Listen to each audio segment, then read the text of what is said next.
मैवं विभोर हति भवान गदितुम निशंसम संत्यज सर्व विषयास तव पादमूलम। गोपियां कहती हैं, हे प्यारे, अस्मान मात त्यज, आप हमारा इस प्रकार से त्याग न करें, क्योंकि हम आपके लिए सारा संसार ठुकरा करके आई हैं। संत्यज सर्व विषयास तव पादमूलम, संसार के सारे विषय, संसार के सारे सुख, जितनी भी संसार की कामना है, जितने भी संबंध हैं, पति पुत्र परिजन परिवार सर्वस्व त्याग करके आपके पास आए हैं। मालूम नहीं यहां से लौटने पर हमारे पति, हमारे परिवार वाले घर में घुसने भी देंगे कि नहीं। सबको तिलांजलि दे करके आई हैं, आपको सुख देने, आपसे सुख पाने नहीं आई। अरे प्यारे, हम आपकी भक्ता है, आपको भोग लगाने आई है। भक्ता भजस्व दुर्वग्रह मात्रा से, भगवान को भक्त और भात दो ही सबसे ज्यादा प्रिय है। भगवान जगन्नाथ को किसका भोग लगता है? भात का।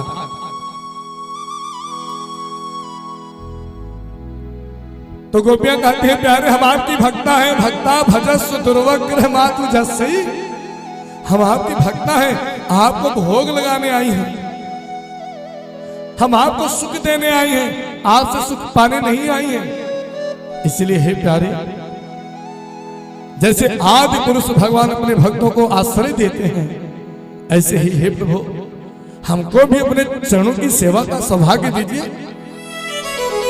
क्योंकि हम कैसी कैसी आशाएं लिए बंसी की तान सुन करके दीवानी दौड़ी चली आई है,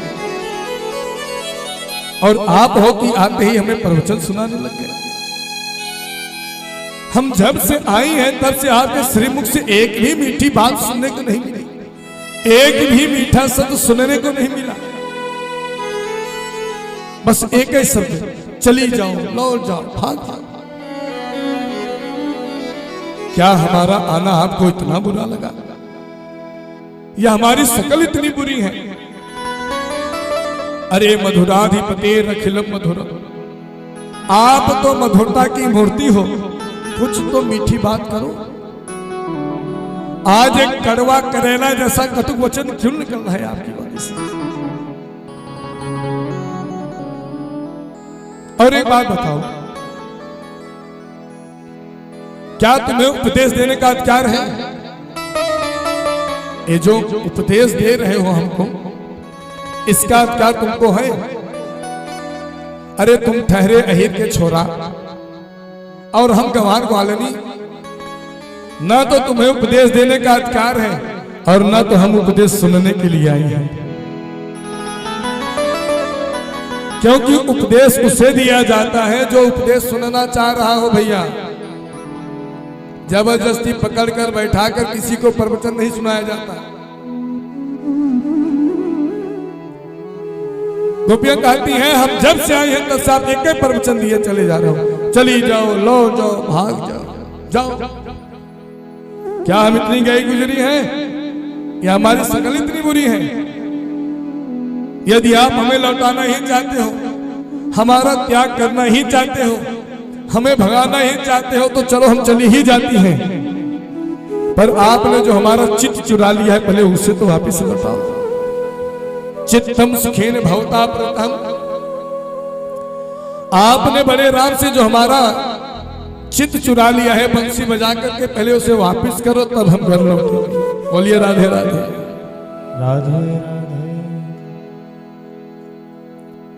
क्योंकि बिना चित्त के, बिना मन के तन किसी काम का नहीं रह जाता, पादों पदम में चलता है। बिना मन के मेरे पैर आपके श्री चरणों को छोड़ करके घर की तरफ चल ही नहीं रहे हैं, तो हम चलेंगे कहां से? भगवान ने कहा, तुम्हें योग बल से घर घर पहुंचा दूंगा, तब तो पधारोगी।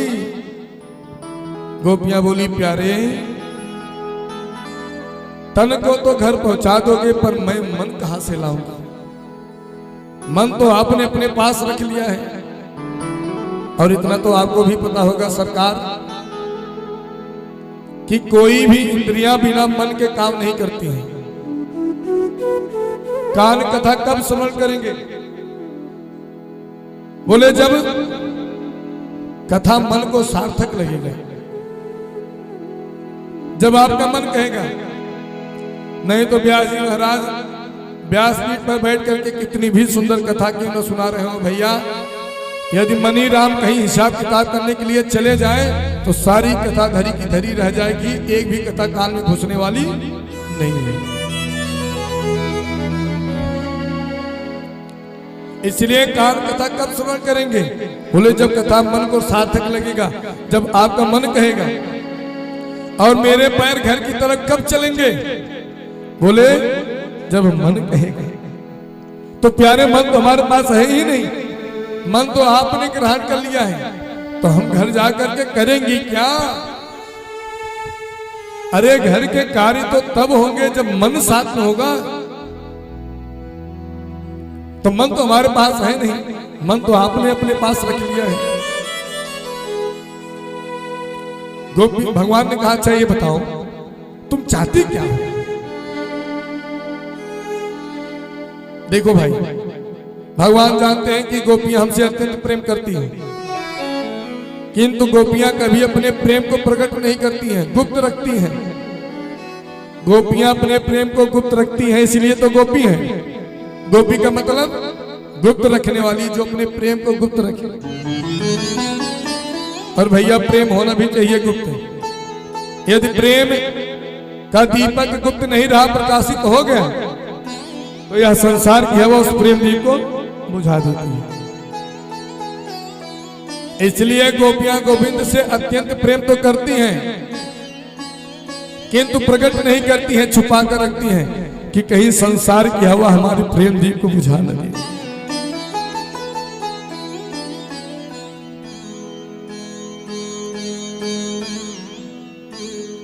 पर भगवान है कि गोपियों के पीछे पड़े हुए हैं।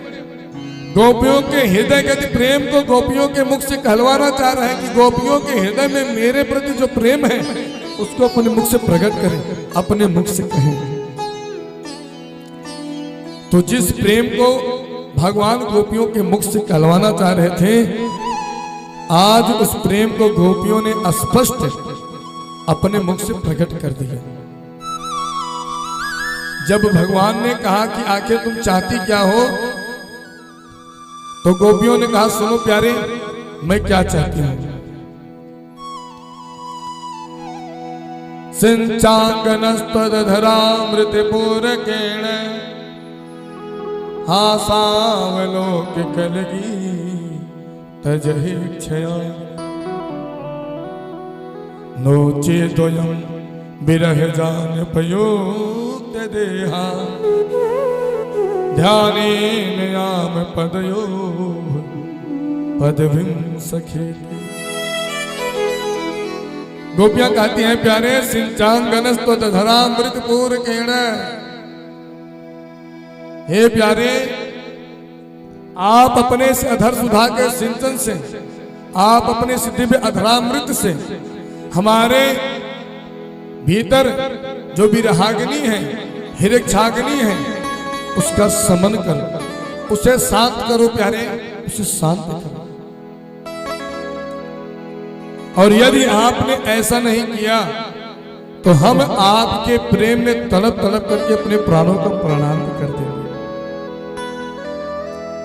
तो जीते जी तो ना सही, परंतु आपको याद करके मरेंगी तब तो आपकी प्राप्ति होगी।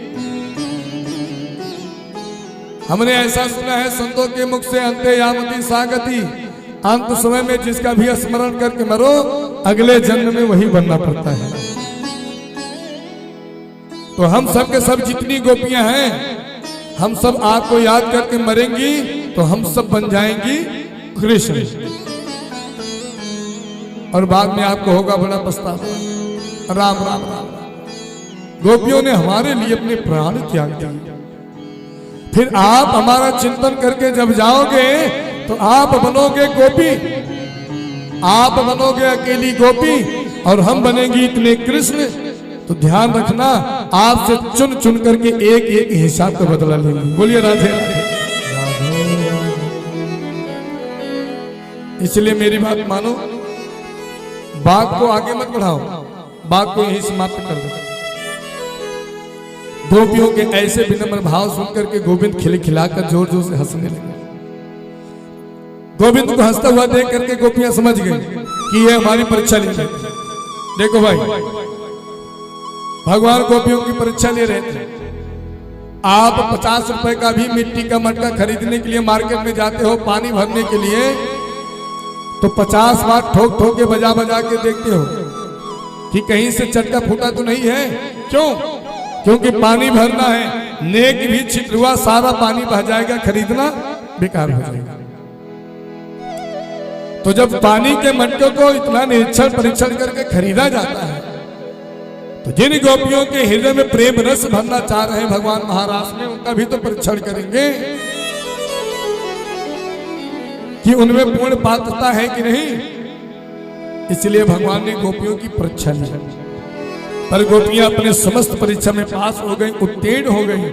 इतने में भगवान जोर जोर से हंसने लगे।